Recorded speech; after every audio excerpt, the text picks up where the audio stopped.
नमस्कार, आप देख रहे हैं जीडीपीएल न्यूज 24 और मैं हूं प्रशांत दुबे। समाचार में आगे बढ़ने से पहले एक नजर आज की हेडलाइंस पर। शहर में मनाई गई ईद ए मिलादुन्नबी। मोमिनपुरा में कई जगहों पर विभिन्न कार्यक्रमों का किया गया आयोजन। धनगर समाज ने किया अधिवेशन। वर्धा रोड के स्नेहनगर मैदान में जुटे लोग। मुख्यमंत्री देवेंद्र फडणवीस ने दिया आरक्षण देने का आश्वासन।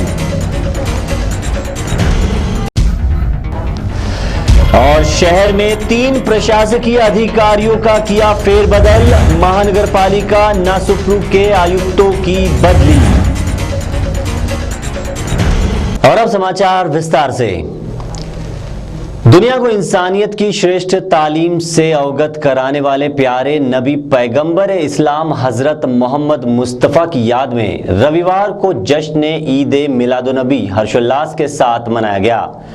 जश्न ईद ए मिलादुन्नबी पर निकालने वाले जुलूस में मोहम्मदी में मरहबा की सदाएं गूंजती रही। रविवार को जश्न ईद मिलादुन्नबी मनाई गई। जश्न ईद मिलादुन्नबी के मुख्य आकर्षण मोमिनपुरा में देखते ही बनता है, जहां से शहर भर से निकले हुए जुलूस मरकजी कमेटी के साथ पहुंचते हैं। मोमिनपुरा में जुलूस को देखने के लिए लाखों लोग इकट्ठा होते हैं। जश्न ईद मिलादुन्नबी के मौके पर मोमिनपुरा में चहुआरे सजावट की गई है, जिससे यहाँ की रौनक देखते ही बनती है। मोमिनपुरा में इन दौरान जुलूस का आयोजन भी किया गया, जहाँ पर सभी लोग मौजूद रहे। जो हमारा जो निकलता है ये 45 साल से निकल रहा है और ये मरकजी सीरतुन्नबी कमेटी ये जुलूस को निकालती है। और इसके अंदर में जो हमारा मकसद है जुलूस का, यानी हम हर कौम को एकता चाहते हैं, एकता होना चाहिए और हम इसके लिए ये सब ये होता है हमारा। इसके अंदर में हमारे साथ में सब लोग, पूरे नागपुर शहर का पूरा लोग हमारे साथ में रहता है और इस जुलूस में कम से कम 2.5 से 3 लाख पब्लिक रहता है, जिसका इंतज़ाम हम लोग पहले से करते हैं। ये इंतज़ाम जो हमारा रहता है 1 महीना पहले से होता है। कमेटी भी सबको हमारा स्वागत करती है, सबकी सिक्योरिटी रहती है, सभी की मदद से जुलूस आलीशान शहर का गश्त करता हुआ शहर के 3 से 5 लाख लोग लेके निकलता है। इंडिया का सबसे बड़ा जुलूस निकलता है। कमेटी के नेतृत्व में सैयद मोहम्मद अली साहब, मोहम्मद राज साहब और आसिम साहब, ऐसे हमारे बुजुर्ग हैं। हम इनके पीछे अपना नौजवान कमेटी और ये साहब इनके पीछे खड़ी है एनी टाइम महीने भर से सजावट के लिए, और पूरी इस पर निगरानी रखी हुई है और ये अलीशान जा रहा है और इनकी सिक्योरिटी में हम लोग चल रहे हैं। ईद मिलादुन्नबी के मौके पर शहर में रौनक है। छोटे बच्चों से लेकर बड़े बुजुर्गों ने भी एक दूसरे को बधाई दी। कैमरामैन रोशन के साथ शमानंद ताड़े की न्यूज जीडीपीएल न्यूज 24 के लिए। धनगर समाज की ओर से धनगर आरक्षण पर अधिवेशन का आयोजन वर्धा रोड के स्नेहनगर मैदान में किया गया, जहां पर मुख्यमंत्री देवेंद्र फडणवीस प्रमुखता से मौजूद रहे। धनगर समाज में आरक्षण देने की मांग पर अमल करने के उद्देश्य से रविवार को वर्धा रोड के स्नेहनगर मैदान में अधिवेशन का आयोजन किया गया, जहां पर हजारों की तादाद में धनगर समुदाय के लोग मौजूद रहे। इस कार्यक्रम में प्रमुख रूप से मुख्यमंत्री देवेंद्र फडणवीस, धनगर समाज संघर्ष समिति के अध्यक्ष डॉक्टर विकास महात्मे, ज्येष्ठ विधायक गणपतराव देशमुख, महादेव जानकर, गृह पणन, सार्वजनिक आरोग्य और पर्यटन राज्य मंत्री राम शिंदे, राज्य मंत्री संजय राणे मौजूद रहे। इस कार्यक्रम में प्रमुखता से धनगर समाज को आरक्षण देने की मांग की गई, इसको क्रियान्वयन करने की बात कही गई। धनगर समाज के राष्ट्रीय अध्यक्ष महादेव जानकर ने कहा कि जिस तरह से बारामती में उनके साथ पिछली बार अन्याय हुआ था, वह अन्याय कभी किसी भी समाज के साथ नहीं होना चाहिए। उन्होंने इस दौरान मुख्यमंत्री देवेंद्र फडणवीस और केंद्रीय मंत्री नितिन गडकरी पर भरोसा रखने की बात भी मौजूद लोगों से की। या राज्याचं उमद आणि तरुण तडफदार स्वाभिमानी निस्वार्थी राज्याचे मुख्यमंत्री आदरणीय फडणवीस साहेब, राज्याचं पहिलं गृहमंत्री आणि तेही तुमच्या सभायाचं राज्यमंत्री असलेलं आदरणीय प्राध्यापक राम शिंदे, आमदार विष्णोर साहेब, आमदार उरकुदे साहेब, रमेश भाऊ शेंडगे, प्रकाश अण्णा शेंडगे, बनसोडे साहेब आणि आमचे मित्र आमदार चैनसुख संचेती आणि जमलेल्या माझ्या बंधू आणि भगिनी पत्रकारांनो, ज्यांनी आयोजन केलं ते या समाजातलं पहिलं पद्मश्री डॉक्टर महात्मे साहेब आणि जमलेल्या बंधू आणि भगिनी. दोस्तो, आत्ताच मोदी साहेबांचं स्पीच ऐकलं, देवेंद्र साहेबांचं स्पीच ऐकलं, परंतु मी धनगर समाजाला सांगू इच्छितो, कराड बारामतीनं आजपर्यंत अन्याय केला, नागपूर तुमच्यावर अन्याय करणार नाही. माझं दैवत आदरणीय गोपीनाथ मुंडे साहेब, देवेंद्रजी. धनगर समाज संघर्ष समिति के राज्य अध्यक्ष डॉक्टर विकास महात्मे ने इस दौरान कहा कि आज ही अधिवेशन इसलिए किया गया क्योंकि पिछले महीने की 14 दिसंबर की तारीख को मुख्यमंत्री जी के पास समय नहीं था, जिसकी वजह से इस महीने इस अधिवेशन की शुरुआत की गई.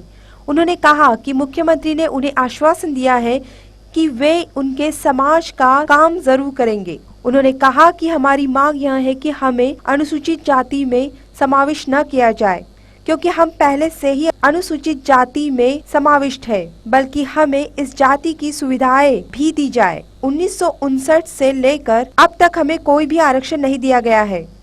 आघाडी सरकारला उडवून लावलं असे हे धनगर युवक. आता पुष्कळांचा प्रश्न होता की अधिवेशन आत्ताच का, अधिवेशनच्या काळात म्हणजे नागपूर अधिवेशनच्या काळात का नाही. पण तुम्हाला सांगू इच्छितो, आम्ही 14 डिसेंबर ही तारीख मागितली होती मुख्यमंत्री साहेबांना, पण त्यांना वेळ नसल्यामुळे आणि त्यांनी सांगितलं की मी 5 मिनिटं किंवा 2 मिनिटं नाही देणार आहे तुम्हाला, मला पुष्कळ वेळ द्यायचा आहे, त्याच्यामुळे 4 जानेवारीलाच घ्या. आणि त्यांनी भरपूर वेळ दिलेला आहे आणि म्हणूनच हे 4 जानेवारीला काल झालेलं आहे. पुष्कळांचं म्हणणं होतं तुम्ही त्यांच्या विरोधात मोर्चा का काढत नाही.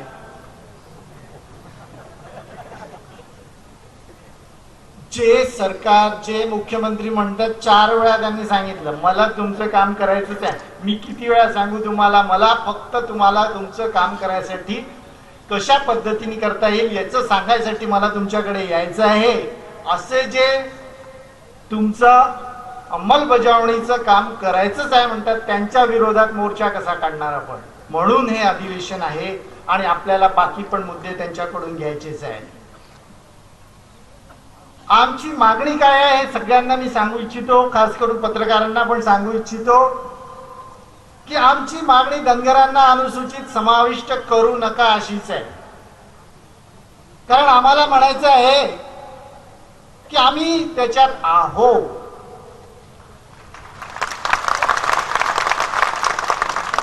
रेल्वेच्या आतमध्ये डब्यात शिरलो तर डब्यात शिरू द्या.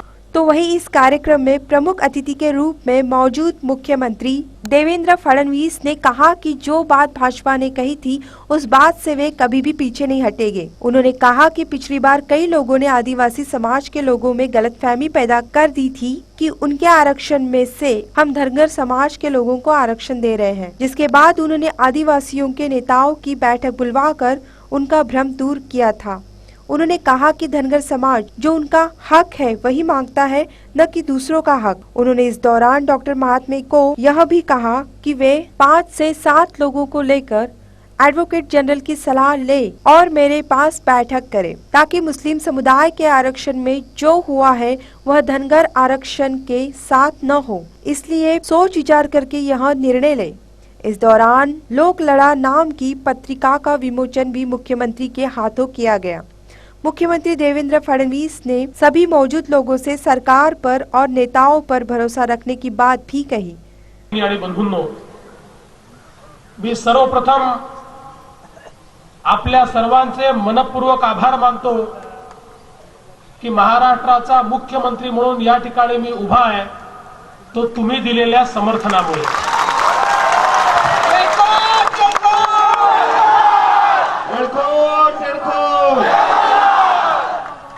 आमच्या महादेवरावजींनी मुंडे साहेबांसमोर त्याच काळात सांगितलं होतं की साहेब समाजाला सोबत घ्या आणि निश्चितपणे परिवर्तन होईल आणि खऱ्या अर्थानं उभ्या महाराष्ट्रामध्ये ज्या प्रकारे धनगर समाजाने समर्थन दिलं, प्रेम दिलं, आशीर्वाद दिला, त्यातून एक मोठं परिवर्तन या महाराष्ट्रामध्ये आपण घडवू शकलो. आज धनगर समाजाच्या प्रश्नाकरता सातत्याने मंचावरची सर्व मंडळी झटते. डॉक्टर साहेबांसारखं एक निस्पृह नेतृत्व, या आरक्षणाचा डॉक्टर साहेबांना फायदाही नाही, त्यांना तो घ्यायचाही नाही, त्यांच्या परिवारात कोणाला घ्यायचा नाही.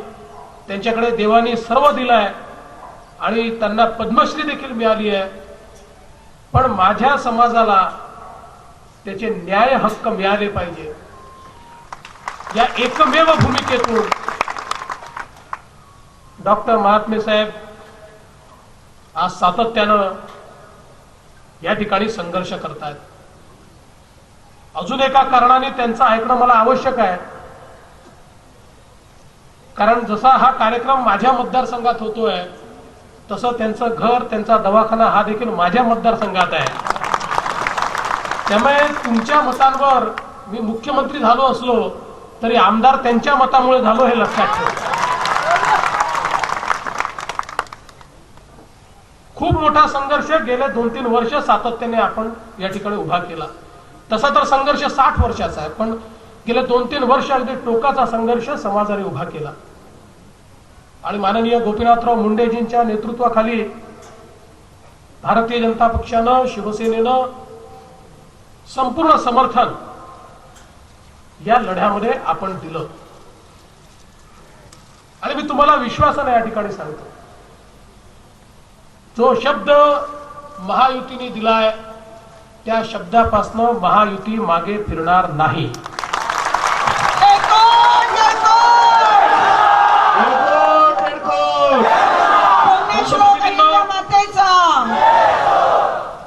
डॉक्टर साहेबांनी, जानकर साहेबांनी योग्य उल्लेख या ठिकाणी केला.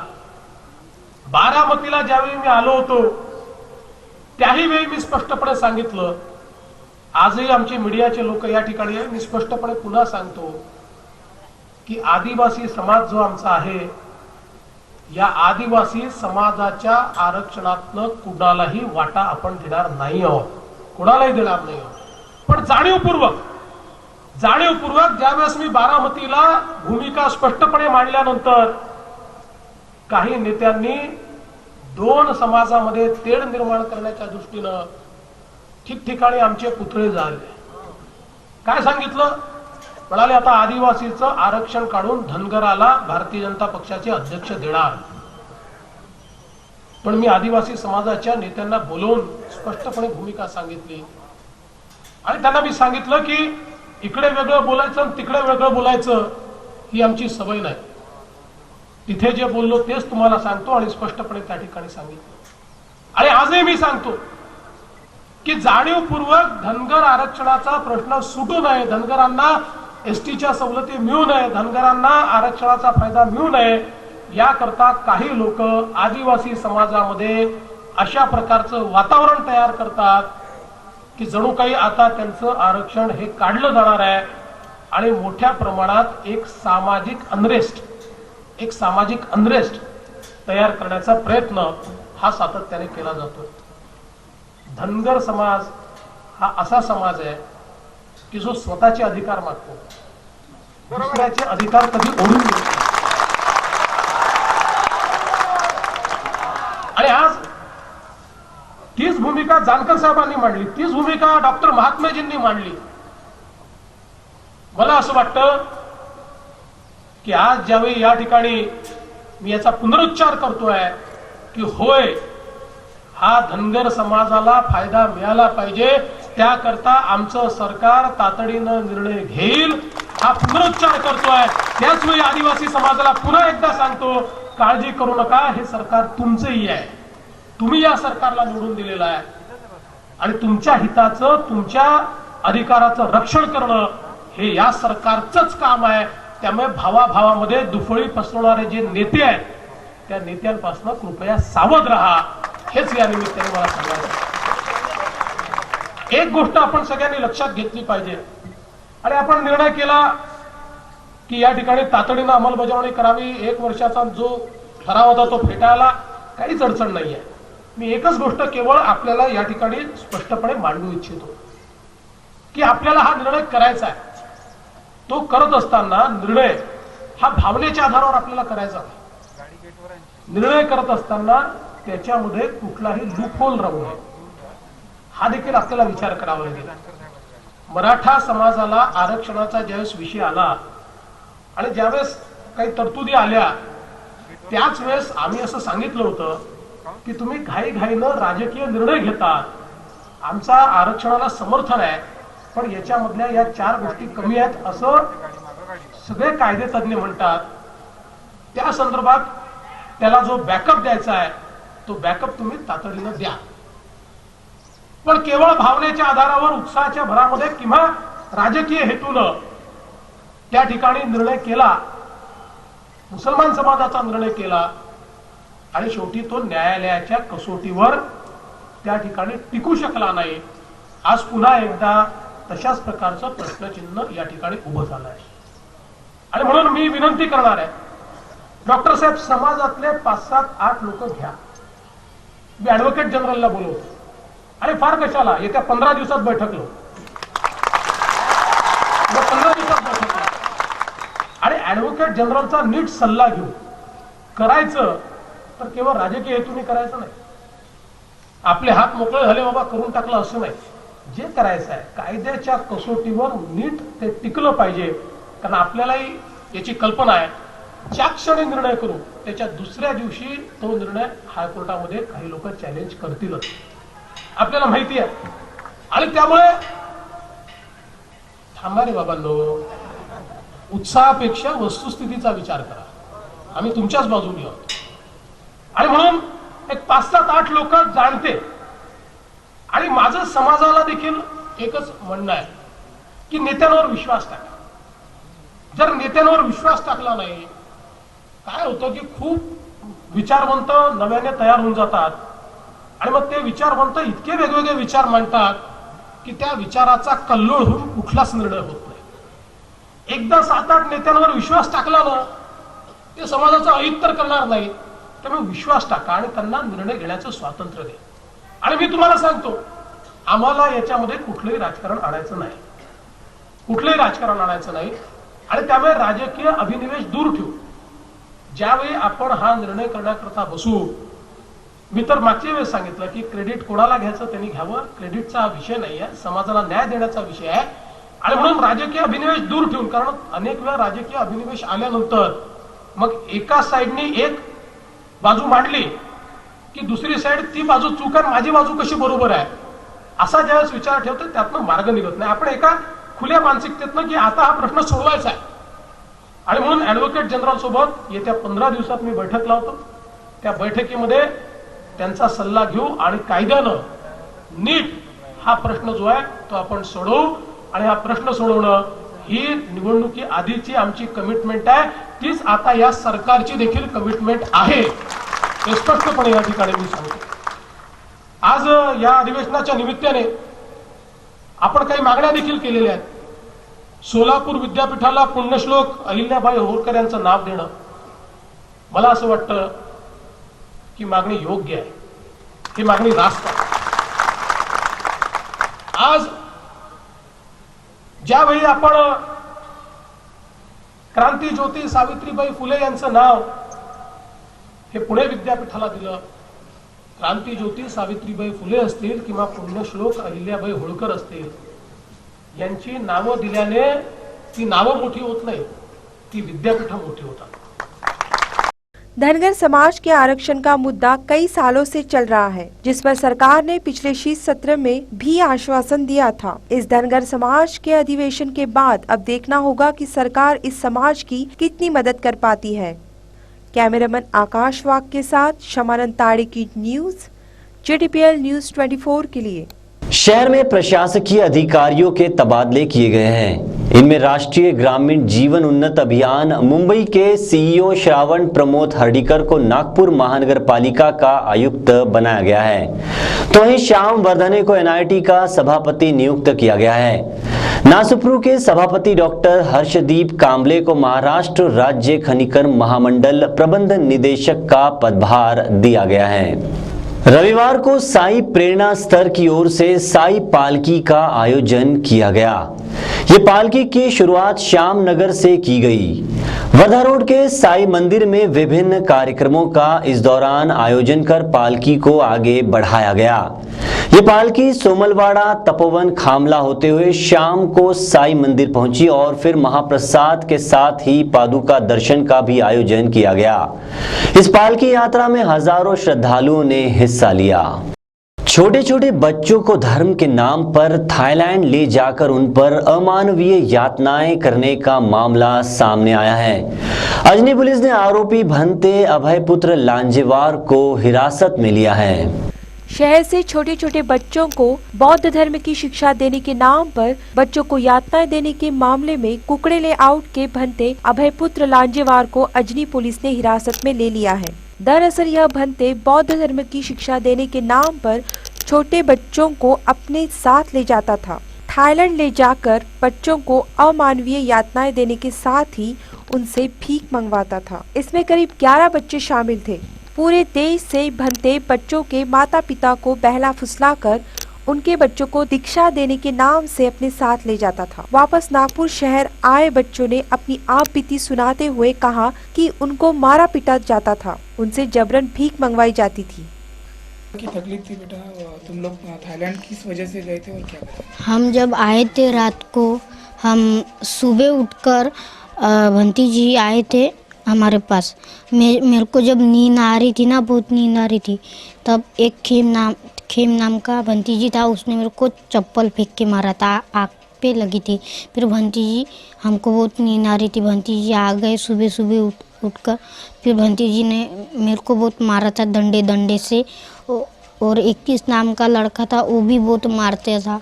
मेरे को वंदना नहीं आती थी, वो मेरे को चिमोटे लेता था, बहुत जोर के डाग आया था, लाल सूज के हो गया था। और एक पंजा नाम का लड़का था, वो भी मुझे बहुत मारता था। त्याने एक चिठ्ठी लिहिली होती म्हणते, त्या चिठ्ठीमध्ये असं लिहिलं होतं की 5 दिवसामध्ये 5ची लाश पाडीन मी। जेव्हा तो भंते जी इंडियाला जाईन ना, तेव्हा 5 दिवसामध्ये 5ची लाश पाडीन। तर ते चिठ्ठी त्यांना सापडली, तर ते चिठ्ठी सापडली म्हणून मारला। ते चिठ्ठी सापडली, त्या मुलाला मारल्याच्या नंतर पण ते चिठ्ठी येत राहिली आणि त्याच्यावरच त्या मुलाला मारलाय। आणि असंच आम्हाला सांगायला लावलाय की सीडीहून पडलाय तो। थाईलैंड के इन बच्चों में एक बच्चा ऐसा भी था जो इनकी यातनाओं से अपनी जान गंवा बैठा। उसका नाम था कुलदीप बौद्ध और उसकी उम्र थी 10 साल। कुलदीप के पिता राजेश बौद्ध ने जानकारी देते हुए बताया कि थाईलैंड से भंते ने जानकारी दी थी कि उनके बच्चे कुलदीप की मौत हो चुकी है और वे उसके शव को भारत नहीं ला सकते क्योंकि इसका खर्च लाखों में है। उसके बाद बाकी बच्चों के माता पिताओं ने अपने बच्चों से मिलने की इच्छा भंते लांजेवार से जताई, तो उसने 7 दिन के लिए बच्चों को भेजा, जिसके बाद बच्चों ने थाईलैंड में उनके साथ क्या हुआ यह बताया। इन वापस आए बच्चों ने ही जानकारी दी कि कुलदीप की जान भंते ने और दूसरे भंते ने ही ली। आप खुद इन बच्चों के हालचाल देखने के लिए वहाँ पर जा चुके हैं, किस तरह का माहौल लगा आपको और किस तरह के दुख को लेकर आप यहाँ पर आए? नहीं, वहाँ हम नहीं गए अभी तक। आपको कैसे पता चला, क्या बता रहे? हमें जो है फ़ोन पर कह करके इमीडिएटली यहाँ बुलाया नागपुर 1 तारीख को, 1 नवंबर को, और यहाँ हमें बच्चे की मौत के बारे में काफ़ी घुमा फिरा करके बताया, सीधे तौर पर नहीं बताया। क्या बताया उन्होंने? बताया कि उन्होंने बताया कि बच्चा आपका खुद ही मरा। सीढ़ियों से गिरकर? नहीं, वो बताया कि सर में को दीवार में दे के मरा।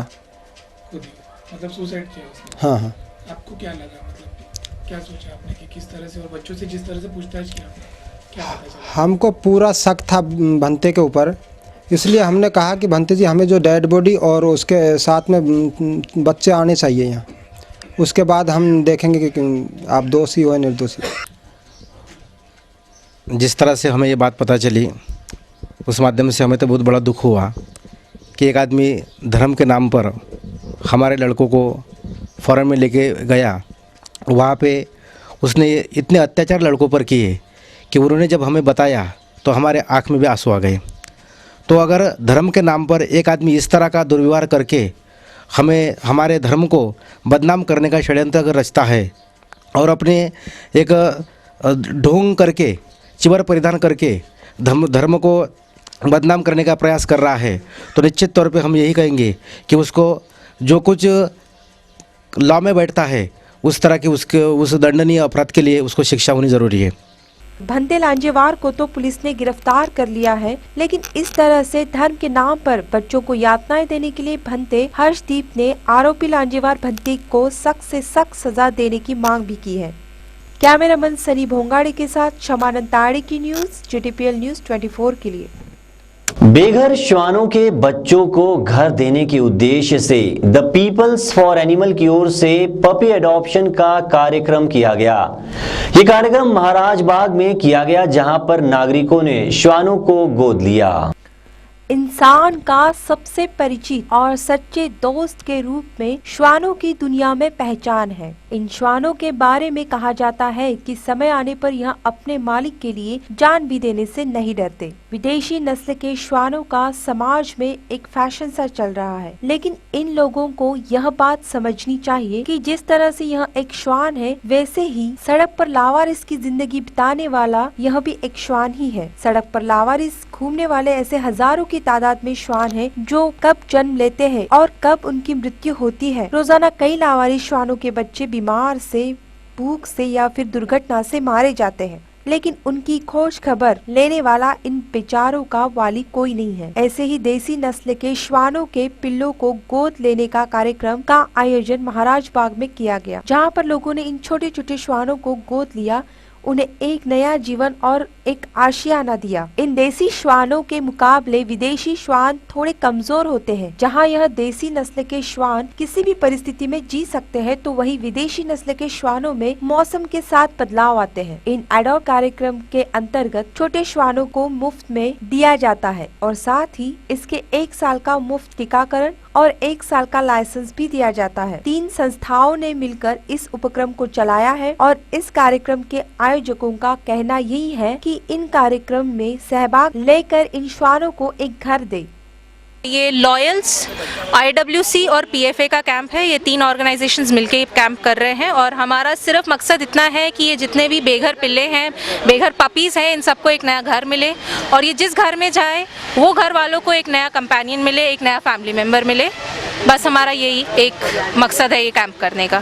Thank you. ये हर साल चलते रहना चाहिए और लोगों ने इसमें सबने सहयोग देना चाहिए और इससे जो बेघर पिल्ले बेचारे रास्ते पे मरेंगे नहीं, उनकी देखरेख होंगी, इनका खर्चा नहीं है, इनको बहुत इनके कोई ये नहीं है कि इनको कोई वातावरण सब वातावरण में सूट हो जाते हैं, तो इनको ज़्यादा से ज़्यादा लेने की कोशिश करना और रखने की कोशिश करना चाहिए सब लोगों को।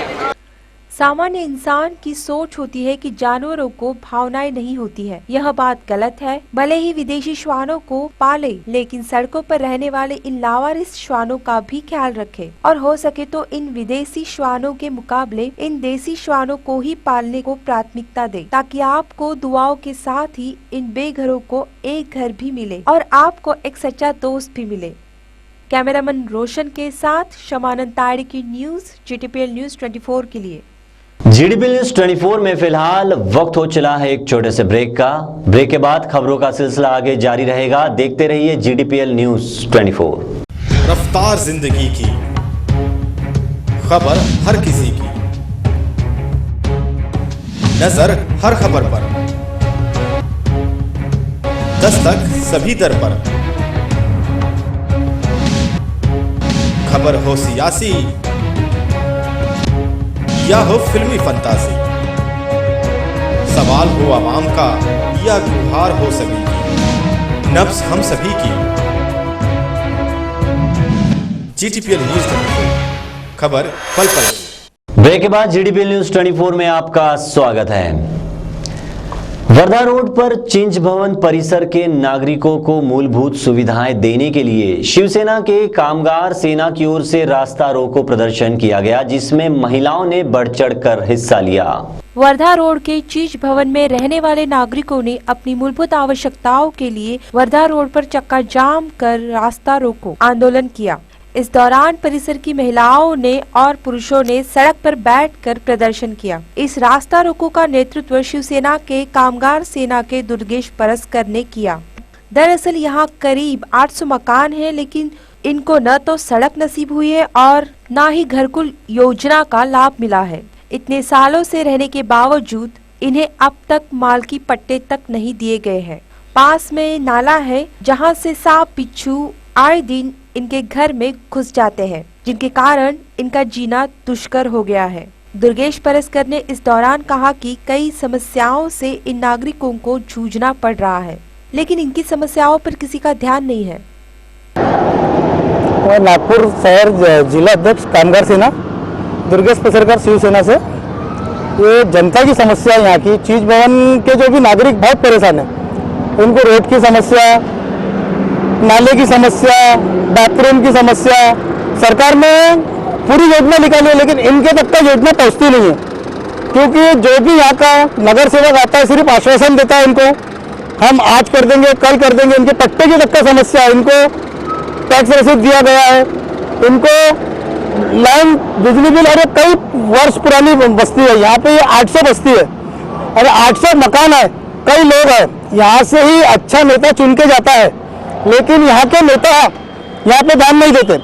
तो वही परिसर की महिला ने कहा कि सरकार ने उन्हें घरकुल योजना के तहत घर बनवा कर देना चाहिए। परिसर में रहने वाली वृद्ध महिला का कहना है कि शौचालय न होने की वजह से इन्हें काफी परेशानियों का सामना करना पड़ता है। इधर हम झोपड़पट्टी को पट्टे होना, घरकुल होना और लैट्रिन बाथरूम नहीं है और रोड रास्ते नहीं है और नाला है बाजू से, बारिश में बहुत पानी आता घर में घुसता है, तो उसके लिए बांध काम होना हमको।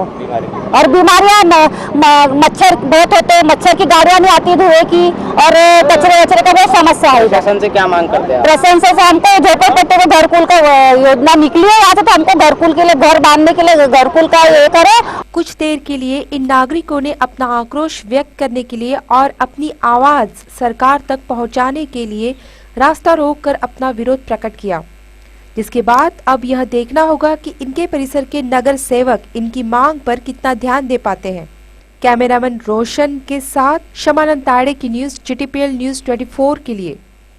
राष्ट्रभाषा परिवार की ओर से भारतीय जनता पार्टी सांस्कृतिक आघाड़ी के कार्यकर्ताओं ने नागपुर के कलाकारों को मंच देने के उद्देश्य से राष्ट्रभाषा भवन से लेकर बरडी चौक तक रैली निकाली।